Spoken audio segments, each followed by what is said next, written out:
Sequestration has turned into a dirty word in Washington, but the budget battle has allowed a dysfunctional state historic division more time to make things right. KITV4's Paul Drews explains.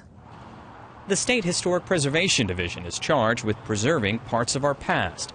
From ancient Hawaiian sites to more recent buildings, it's supposed to sustain Hawaii's history, but instead it has a history of problems. It's been one of those offices that people have been complaining about for many years now. In fact, the National Park Service found a number of faults with the division over the past decade.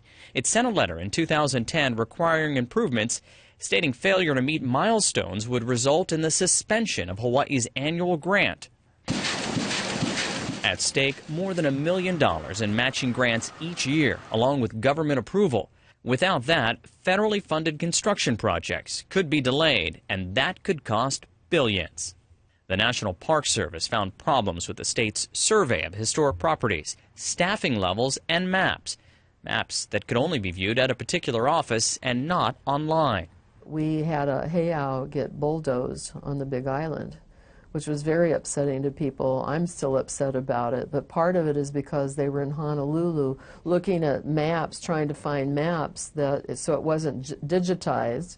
William Isla, the head of the Department of Land and Natural Resources, which oversees the Historic Preservation Division, says there have been steps made to bring the office into compliance, including hiring some additional staff, but there's more that needs to be done. We need to show more improvement on our GIS system, our surveying procedures, and our inventory procedures. We also have to hire a few more people.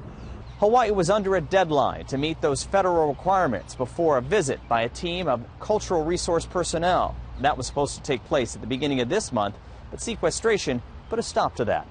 The National Park Service said because of travel restrictions resulting from the automatic spending cuts, its review of the Hawaii State Historic Preservation Division must be postponed.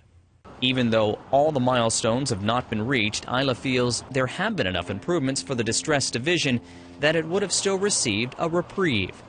The office has demonstrated enough progress to date that even if sequestration had not occurred, the National Park Service would have looked favorably upon the progress that we've made so far and would have granted us additional time.